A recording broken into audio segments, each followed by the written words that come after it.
అమ్మా, రెండో రోజు పూజ కూడా దిగ్విజయంగా పూర్తి చేశావు.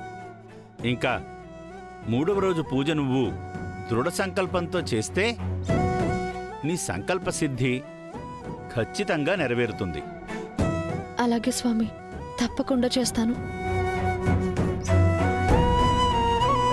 ఓం శతమానం భవతి శతాయ పురుషస్యతేంద్రియ ఆయుష్యేవేంద్రియే ప్రతిష్టతి. మనోవాంఛితాఫల సిద్ధిరస్తు. దీర్ఘాయుష్మాన్ భవ, దీర్ఘ సుమంగళీ భవ.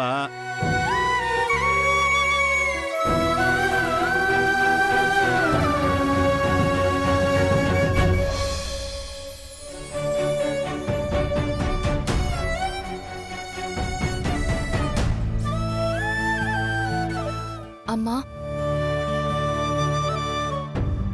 నిన్నటి నుంచి నువ్వేం తినలేదు. ఇదిగో ఈ పెరుగన్నమైనా తిను. అమ్మా, సిద్ధు వచ్చాడా? వస్తాడమ్మా. నువ్వు భోజనం చేయముందు. సిద్ధు వచ్చాకే తింటాను. నాకేం ఆకలిగా లేదు. అమ్మా, నిన్నట్నుంచి ఏం తినకుండా ఉండి మళ్ళీ ఆకలేదంటావేంటి? మరి మీరు కూడా నిన్నటి నుంచి సిద్ధు మీటింగ్కి వెళ్ళాడు వస్తాడు అని చెప్పిందే చెప్తున్నారే తప్ప ఇప్పటిదాకా వాడొచ్చింది లేదు, వాడిని నేను చూసింది లేదు. నువ్వు తింటావా తినవా? వాడొచ్చాకే తింటాను. అన్నయ్య వచ్చాక నీకిలా జరిగిందని తెలిస్తే ఎంత బాధపడతాడో చెప్పమ్మా. ఇది తినకుండా ప్రాణాల మీదకే తెచ్చుకునేలా ఉందే. చూడు విశాలాక్షి, సిద్ధు ఏం చిన్నపిల్లాడు కాదు. ఎందుకింత కంగారు పడుతున్నావు నువ్వు? వాడు నా కంటికెప్పుడూ పిల్లాడేనండి. వాడికేమైనా అయితే ఇక నాకు గుండె నొప్పి రాదు. ఎందుకంటే ఈ గుండె ఆగిపోతుందండి, ఆగిపోతుంది.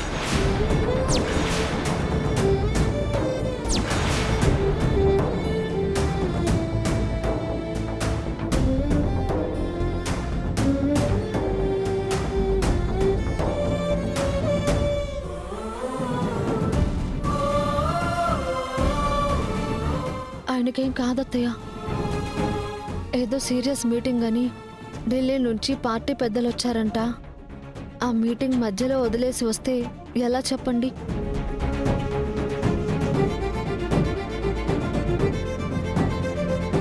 నిజంగా మీటింగ్ ఏనా తులసి? అవునత్తయ్య, మీటింగ్ అయిపోగానే ఆయన వచ్చేస్తారు గాని మీరు భోజనం చేయండి. అమ్మా, తినమ్మా. సరే, సిద్ధు రావడానికి లేట్ అవుతుంది కావచ్చు. కనీసం ఒకసారి ఫోన్లోనైనా మాట్లాడతాను.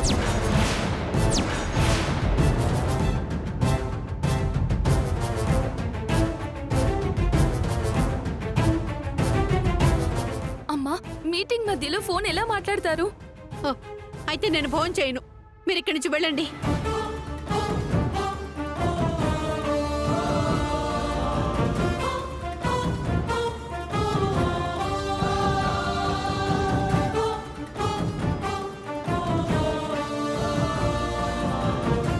ఏంటి తులసి, అమ్మ ఇలా చేస్తుంది? అత్తయ్యకి మీ అన్నయ్యకి ఏదో జరిగిందని డౌట్ వచ్చినట్టుంది. అది మనం కాదు అని ప్రూవ్ చేయాలి. లేదంటే అత్తయ్య ప్రాణానికే ప్రమాదం. కానీ ఎలా తులసి?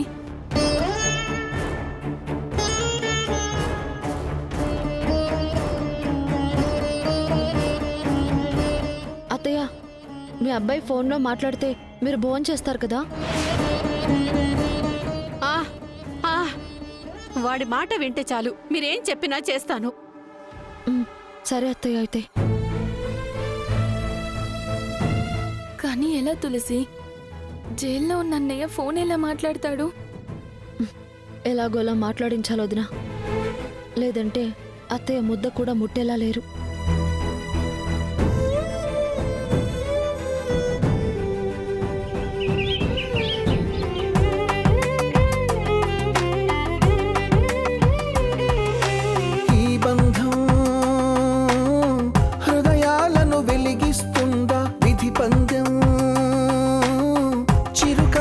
చిదిమేస్తుందా ఓ దైవమా, ఎన్నాళ్ళీ నీ వింత పంత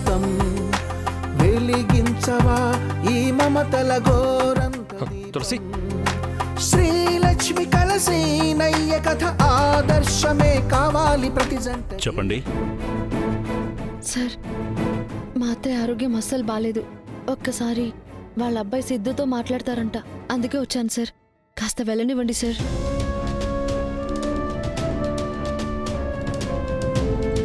లేదమ్మా, కుదరదు. సార్ నేను చెప్పింది వినండి సార్, ప్లీజ్ సార్. మా అత్తయ్య గారికి బాగాలేదు, మీకు దండం పెడతాను సార్. నన్ను వెళ్ళనివ్వండి సార్, మీకు దండం పెడతాను, అరే! Please sir. అరే కుదరదమ్మా. కాస్త కనికరించండి సార్, ప్లీజ్ సార్.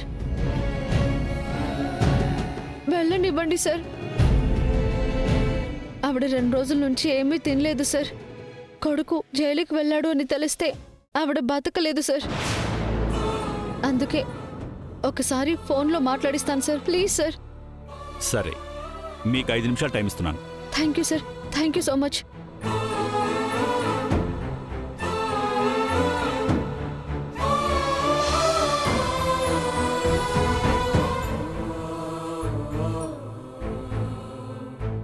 ఎలా ఉన్నావు తులసి?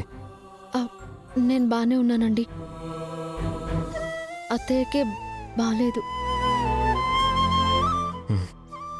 అంతా విన్నాను తులసి. ఆ, మీరు పార్టీ మీటింగ్కి వెళ్ళారని అబద్ధం చెప్పాను. ఇప్పుడు కూడా మిమ్మల్ని కలవరిస్తుంది. మీరు మాట్లాడితే కానీ భోజనం చేయనంటుంది.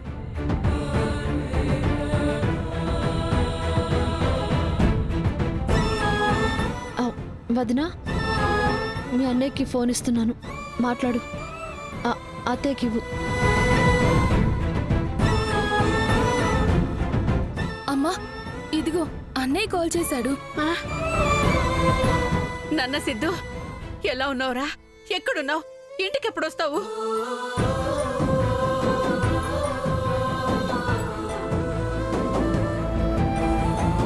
అమ్మా నాకేమైందమ్మా?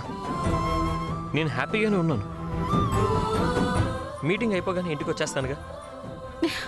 నిన్నటి నుంచి ఒక్క ఫోన్ అయినా చేయొచ్చు కదరా?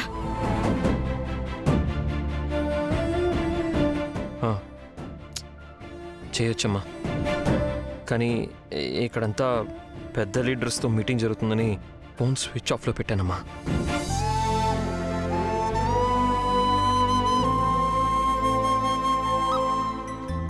నేను వచ్చేస్తానులే, కానీ నువ్వేంటమ్మా భోజనం చేయట్లేదంట? ఇప్పుడు నువ్వు మాట్లాడావు కదరా, మనసు నిండిపోయింది. ఇప్పుడు కడుపు నిండా తినేస్తాను.